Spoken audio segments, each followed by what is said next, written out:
Hey, all you lovely people out there, and I'm just gonna come right to the chase and say, I got a Switch. A Nintendo Switch to be exact, but what is a Nintendo Switch anyway?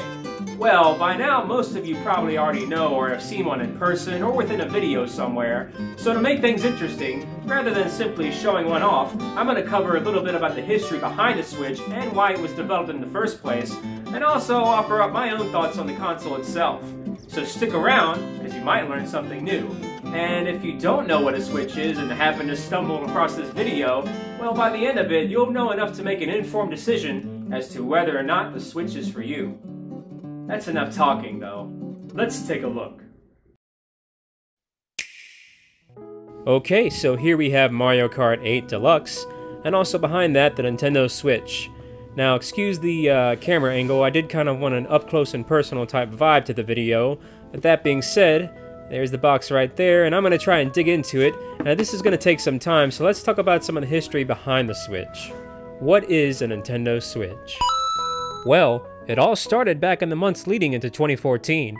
While Nintendo was doing well with sales of its first-party titles and software, as well as the 3DS, their current console at the time, the Wii U, wasn't selling as well as they had hoped. Multiple factors could be considered here, including less than stellar marketing in regards to helping their demographic understand the functionality of the Wii U, as well as competition from the rising mobile phone gaming market. It was then that the late and great president of Nintendo at the time, Satoru Iwata, realized that a change, or should I say a switch in strategy, was needed. In fact, iconic game designer and creator of titles such as Mario and Zelda, Shigeru Miyamoto, stated in an interview, "I think that the idea of Nintendo Switch being a device you can take out and anywhere, and the idea of it being a system that really allows networking and communicating with people, I think that's something Mr. Iwata put a lot of emphasis on." Flash forward, and after a few years of development, the Nintendo Switch was released in March of 2017. The Switch itself is what many would call a hybrid video game console, as it can not only be played on a television screen when docked, but also portably on the go due to the fact that the console itself very much resembles a tablet. I'll demonstrate what I mean in a moment. Interestingly enough, the Switch got its name due to this very concept in how the console can switch back and forth between portable and stationary, as well as the fact that the idea behind the console was to help switch the way people experience entertainment within their daily lives. In fact, producer for the upcoming Mario title, Super Mario Odyssey, Yoshiaki Koizumi, stated in an interview with Famitsu, "Ever since the first prototype back in the early days of development, I would ask Kawamoto, couldn't we make a game where players look each other in the face? That idea eventually gave birth to 1-2 Switch."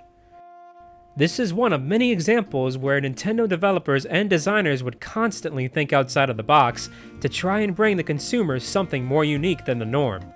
As mentioned earlier, the Switch was the brainchild of a number of noteworthy individuals, among them Shigeru Miyamoto, lead developer of the Nintendo Wii and creator of franchises such as Punch-Out!, Genyo Takeda, current president of Nintendo, Tatsumi Kimishima, and of course, the late and great Satoru Iwata. Yet, in terms of development, aside from providing the general concept and offering guidance, these gaming icons took a step back and allowed a younger generation of employees to step into the spotlight, with Miyamoto even stating, "We have these younger people in the company who are taking the lead on Switch development. And it's really been them that have put this forward and designed this system." So, having said all that, what's in the box? Alright, now that I know how to open up this box, it's upside down. Off to a good start already. Let's just turn that over here. And inside the box right away you'll notice the red and blue Joy-Cons. Now these serve as the equivalent to the Wiimote, except they're smaller, more accurate, and no sensor bar is required. Next to that you'll see a tablet looking thingy, which is actually the Switch console itself, and an HDMI cable. So in case you were curious, yes, it does come with one inside the box. We also have the AC power adapter for all your power needs, and little side grips here for the Joy-Cons, but I'll go more into those a little bit later. And of course we have the owner's manual, and I'll just set that right here. And now this piece here is the dock, so in case you want to play in the comfort of your own home or on a TV screen, you'll need to insert the Switch into this dock, and it'll instantly transmit the gameplay onto the TV screen. It also serves to charge the Switch in case you run out of battery while on the go. And finally, we have this controller grip here in case you want a different way of holding both Joy-Cons. I'm about to set things up in the other room, but you don't want to see all that, right? So before I show you some quick gameplay both portably on the small screen as well as on the TV itself, I thought I'd throw at you a few more words of wisdom. Remember earlier I mentioned the Wii U sold poorly? Well, thanks to some incredible marketing, the aid of a phenomenal launch title in The Legend of Zelda Breath of the Wild, and keeping a very fine-tuned balance of both supply and demand, the Nintendo Switch became the company's fastest-selling console at launch. To this day, it continues that trend, as stock generally doesn't last long and flies off the shelf shortly after being replenished. I would also note that it is retailed at $2.99, and I wouldn't suggest paying a penny more than that unless included within a rightfully priced bundle, or unless you absolutely need one as a gift. Though please make sure that your source is reliable and trustworthy if you do attempt to purchase beyond retail, as some people out there could just be looking for an ill-informed individual to make a quick buck off of. Anyway, let's briefly take a look at some gameplay and the hardware both plugged in and on the go. Okay, so here we have the Nintendo Switch dock. Now, excuse the angle here, again, I wanted a first-person view, but these are two USB slots on the side, and then right here you'll see where you'll insert the Switch itself. And if we pull this open back here, you will find the AC power adapter insert, as well as the HDMI cable insert, and an additional USB port. Let's close that up. Now, here you'll find that it's slightly bigger than the regular 3DS. Now, this is a regular, not an XL, so there you go, the size difference there. And it's also way smaller than a PS4 Slim. Okay, so here you have a Joy-Con and you have a side grip. Now, notice up top, they both have plus symbols. Now, you want to line these up plus to plus or minus to minus, and then easily just slide it along here, and it becomes a fully functional miniature controller. Now, I actually prefer this method from time to time, but anyway, you'll want to apply some force and then just slide it off right here. And word of warning though, it is possible to get these stuck. So if you were to put it minus to plus or plus to minus, it's going to be a problem. Now, I'll link down below a video that'll explain how to get this undone. But other than that, there you have the side grip and the Joy-Con. Moving along, we have this other controller grip. Now here you'll insert the red Joy-Con on this side, and the blue Joy-Con over here. And this serves during those scenarios where you need both joysticks for like camera angle and movement on certain games. But it feels great in the palm of your hand, and it's a great little substitute for the Pro Controller. So yeah, thumbs up. Now here we have the Switch in portability mode, and again I just wanted to do a size comparison to my regular 3DS. So there you go, it's slightly bigger than a regular 3DS. Now here's something that's pretty cool. It actually functions as a touchscreen, though your controls will be limited here. So you can use either of the grips that I mentioned earlier, or you can just clip the Joy-Cons on here like so. Oops, excuse me, let me just click that there. So you get the blue one there and the red one here. And now, all of a sudden, you're playing some rad Sonic Mania. Alright. Also, take note that the sound quality is exceptional, and I would say that it's louder than the 3DS. Now, I did forget to mention earlier, it does have a stand on the back, so you can play hands-free while on the go. Pretty cool. But if you want to go into TV mode, you'll insert the Switch into the dock like so.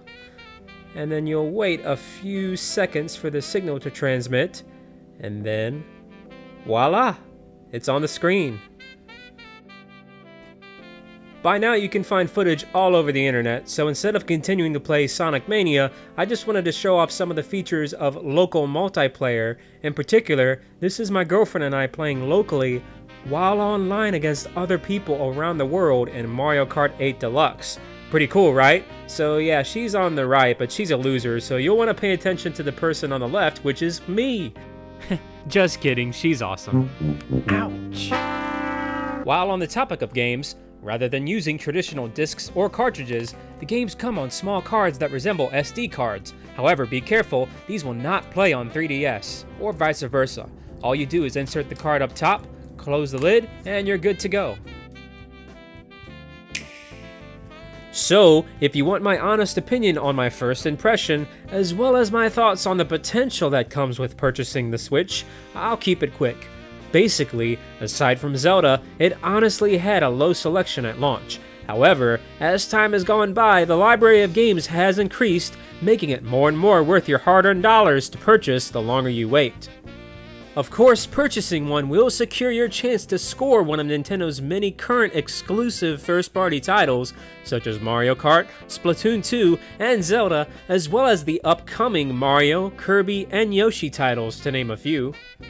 That said, Nintendo has done a better job appealing to third-party developers than with their previous Wii U console, and so there are plans for a nice selection of third-party and multi-platform games as well. Keep in mind, even with games that are multi-platform, take into account that buying for the Switch will tack on the added portability, allowing you to play said game anywhere on the go, as well as in the comfort of your own home. Not to mention, while other consoles charge around $50 or more for their online services annually, the Switch's pricing will be significantly less. At the time of this video, playing online is currently free, but I'll display the projected upcoming pricing plans below. Oh, and if you're a parent purchasing for your child, the Switch does have some well thought out parental control features, and Nintendo has already released a great video on that, so rather than talk about it here, I'll leave a link down below to that video if you're interested. So, if you think you'd enjoy taking your games with you on the go, are wanting to play games locally with friends and family as well as online, or are simply a parent struggling to figure out which gaming system has the best age-appropriate games for your child, then I would strongly encourage you look into the Nintendo Switch. However, if you aren't a fan of Nintendo's first-party titles such as Mario, and consider yourself to be more exclusively into hardcore realistic shooters like Call of Duty and things of that nature, well, while the Switch does have plans to bring plenty of mature content to the platform, you might want to research and look elsewhere. Anyway, I've rambled on long enough, and I don't want to risk being too stale or repetitive, so what do you think? Do you currently own a Switch? Do you plan on purchasing one in the future? And if so, what kind of games are you looking forward to? Let me know in the comments down below. And also, feel free to ask any questions, and I'll do my best to chime in with an answer. That being said though, thanks for tuning in and supporting the channel, and hey, if you haven't already, be sure to click that subscribe button for more content like this in the future. That's it for this episode though. I'll see you next time. Take care.